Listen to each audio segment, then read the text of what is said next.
करने के लिए और संतों के ऊपर निरंतर आरोप चरित्रात्मक कर उनका चरित्र हनन करना, ये भारत विरोधी भयंकर भीषण षड्यंत्र है। तो हम किसी भी आरोपों से परे होकर अपने अपने कुल की मर्यादाओं में रहते हुए अपनी सभ्यता और संस्कृति, अपने राष्ट्र की रक्षा करें।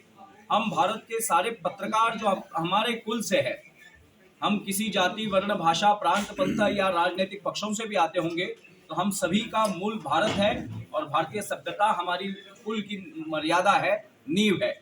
हम ये समझे कि बवंडर मचाने वाली शक्तियों ने भारत के अध्यात्म की विडंबना करनी शुरू कर दी। कई वर्षों से हम देख रहे हैं कि प्रभु रामचंद्र जी की विडंबना करना, हरियाणा के एक स्कूल में, ईसाई मिशनरियों के चलाए जाने वाले स्कूल में भगवान राम जी की भयंकर भीषण विडंबना की गई। सीता जी रावण के साथ भाग रही है, उछल कूद कर रही है। ऐसे घिनौने हरकतें करने वाले भारत में उजले माथे से घूमते हैं। अभिव्यक्ति की स्वतंत्रता का गलत उपयोग करके भारत विरोधी षड्यंत्र भारत में रचा जा रहा है। और जो भारत अंग्रेजों के बल से, ईसाइयों के बल से, यवनों के म्लेच्छों के बल से, मुगलों के बल से नहीं हारा, उसे अब संभ्रमित करके छल से हराने के प्रयास है। कौन सी वो शक्तियां हैं? ईसाई मिशनरी होए, मल्टीनेशनल औषधियों की कंपनियां हैं, दवाइयों की कंपनियां हैं, जो भारत को भोगवाद की ओर लेकर जाकर रोगी बनाना चाहती है। आज मधुमेह की सबसे बड़ी विपक्ष को भी इसके लिए जिम्मेदार मानते हैं। सभी देश के सभी राजनेता इसके लिए जिम्मेदार है, देश के सभी समाज कार्यकर्ता इसके लिए जिम्मेदार है। हम उनके चापलूस ना बने अपनी छोटी सी ओछी से स्वार्थ के लिए, कि हम ऐसे एजेंडे का शिकार ना बने कि जो भारत विरोधी शक्तियां चला रही। सरकार के रवैये को लेकर क्या कहेंगे?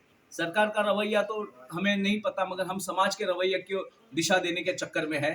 100 करोड़ हिंदुओं के देश में हिंदुओं के आचार्य, हिंदुओं के धर्मगुरु कारावास में झूठे आरोपों में सड़ते रहेंगे, तो ये वो संतों की हानि नहीं है, धर्म की हानि है, भारत की हानि है। इस समय तो जो सरकार है वो हिंदुत्ववादी सरकार है, वो खुद कहती है, तो उस सरकार में न्याय क्यों नहीं मिल पा रहा है? नहीं मिल पाएगा। अभी हाईकोर्ट में हम गुहार लगाएंगे।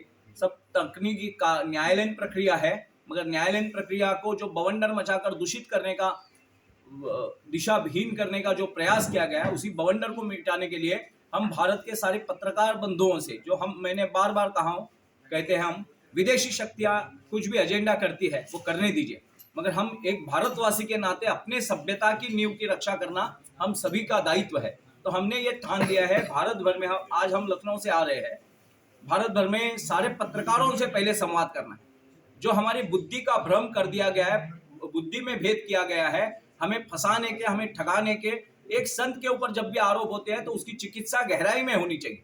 वो संत की बदनामी नहीं होती, उस धरोहर की बदनामी होती है जिस संत जिस धरोहर से होते हैं। क्या भारत के कानून को दोष देंगे फिर आप? आसाराम जैसे जेल में है। देखिए, मैं एक उदाहरण देता हूं।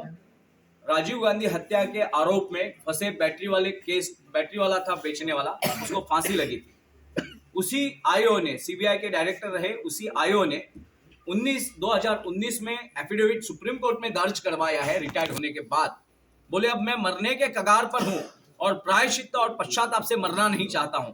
बैटरी वाला पूर्णतः निर्दोष था, वो केवल विक्रेता था, उससे बैटरी बाइक दिखाकर खरीदी गई थी। उसका राजीव गांधी हत्या से दूर तक कोई लेना देना नहीं, मगर उस समय के प्रचंड राजनीतिक दबाव से मैं उसको बलि बनाया और मुझे उसका दुख है, प्रायश्चित है, तो मैं शरीर त्यागने से पहले। और उसने एफिडेविट सीबीआई के डायरेक्टर ने सुप्रीम कोर्ट में दर्ज करवाया। आसाराम जी के लिए क्या कहेंगे फिर? तो आसाराम जी बापू के बारे में भी यही हुआ है। ये पूर्णतः षड्यंत्र है, भारत विरोधी। मैं इसको भारत विरोधी षड्यंत्र का नाम देता हूं। आज आसाराम जी बापू एक ऐसे महान संत है जिन्होंने हमें त्यागवादी बनाया, विरक्त बनाया। आसक्ति से जो रोग फैलते हैं, आसक्ति से जो बीपी शुगर बढ़ते हैं, उनसे 14 करोड़ लोग लाभान्वित है। और 14 करोड़, हिंदुस्तान लीवर नाम की जो कंपनी है, उसने अपने अहवाल निकाला है, उसने अपना परीक्षण किया है। उस परीक्षण का उन्होंने जो ब्यौरा दिया है, उसमें उन्होंने कहा है कि आसाराम बापू से प्रभावित 14 करोड़ लोग स्वदेशी का उपयोग करते हैं। इसके कारण मल्टीनेशनल कंपनियों का भारत में फाइनेंशियल लॉस हो रहा है। और ये हिंदुस्तान लीवर जितनी बड़ी कंपनी अगर ये कहती है, तो हम समझ सकते हैं कि बीपी की, शुगर की, सेक्स टैटू की, गर्भ निरोधक कॉन्डोम की सबसे बड़ी बाजार पेड़ भारत को बनाना है। नवरात्रि के दिनों में जो दिखाते हैं कि कॉन्डोम की खपत सबसे ज्यादा हो रही है भारत में, ये भारत की विडंबना है। तो देश के कानून को आप लच्चर बताएंगे इसका? देश के कानून को नहीं, मैं देश की व्यवस्था के ऊपर बोल रहा हूँ। कानून व्यवस्था बनाती है। अगर हम सब लोग 70 लाख लोग जनसंख्या होने वाला इजराइल 24 मुस्लिम राष्ट्रों से भिड़कर अपना अस्तित्व टिका सकता है और 100 करोड़ के ऊपर के हिंदुओं के देश को, एकमात्र भारत को अगर बदनाम करने वाले लोग भारत में उजले माथे से घूमते हैं, तो ये सारे भारतीय सभ्यता के जो अपने आप को भारतीय मानते हैं, पूर्णतः भारतीय मानते हैं, जो काशी भारत जिनकी पुण्य भूमि है, केवल मातृभूमि और पितृभूमि होने से नहीं चलेगा। भारत जिनकी पुण्य भूमि है, तीर्थ क्षेत्र है, वो सभीयों का दायित्व है कि हमारे संतों की हमें रक्षा करनी होगी। दुष्कर्म का आरोप लगा था आसाराम जी दुष्कर्म पर। का आरोप तो नित्यानंद स्वामी जी के ऊपर भी लगा था, तमिलनाडु के जी।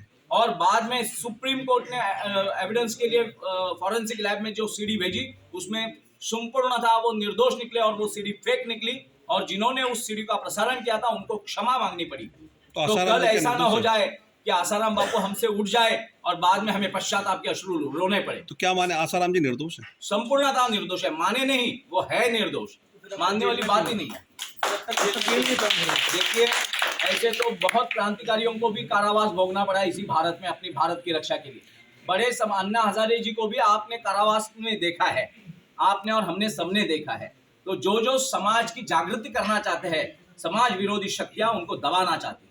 और इस भारत को मैंने पहले स्पष्ट कर दिया है, भारत का जिसको दुनिया का सबसे बड़ा मार्केट है भारत, चीन का भी सबसे बड़ा मार्केट है भारत, तो सारी विदेशी शक्तियों को चाहिए कि भारतवासी शरीर से तो भारतीय रहे, मगर अंतर्बाह्य रूप से, आध्यात्मिक रूप से लॉस हो जाए, स्पिरिचुअल लॉस हो जाए। क्या आसाराम जी के लिए अब धर्म रक्षा मंच कोई कदम उठाएगा? जी, हम कदम उठाएंगे। हम अपने सारे तांत्रिक तर्क जिसके ऊपर न्यायालय का लक्ष्य नहीं गया है, वहां लक्ष्य लाएंगे। मगर उससे पहले आप पत्रकार बंधुओं के माध्यम से हम भारत में एक ऐसी जागृति लाना चाहते हैं कि 100 करोड़ हिंदू अपने आध्यात्मिक युग पुरुष के लिए खुलकर आ गया है। आप social media, Twitter, Facebook, WhatsApp और सारे जिलों में बसे हुए आप जैसे पत्रकार भाई बंधु सत्य को दिखाना और सत्य को रखने में सक्षम बन जाए। इसीलिए सीना तान कर उजले माथे से हम पत्रकार परिषदें लेकर भारत भर में पहले तो पत्रकारों का दृष्टिकोण हम अपने आप में विकसित कर रहे हैं, क्योंकि पत्रकार हमारी नींव है। पत्रकार वो ऐसा आईना है भारत का जो घर घर तक पहुंचता है, एन केन प्रकार, और उन्हीं पत्रकारों से हमारी विसंगति ना हो जाए, उन्हीं पत्रकारों के माध्यम से भारत तक पहुंचा जाए। और भारत में बसे भारत को जो मारना चाहते हैं भारत विरोधी शक्तियां, उसी भारत को जगाने के लिए पहले हमें संतों की रक्षा करनी पड़ेगी, क्योंकि भारतीय सभ्यता का मुख्य अंग है ऋषि मुनि, संत। जिस भारत में भारत संतों की भूमि दुनिया जानती है, उसी भारत में संतों को मारा जा रहा है। इससे जागृत करने के लिए क्या कदम होगा आपका अगला?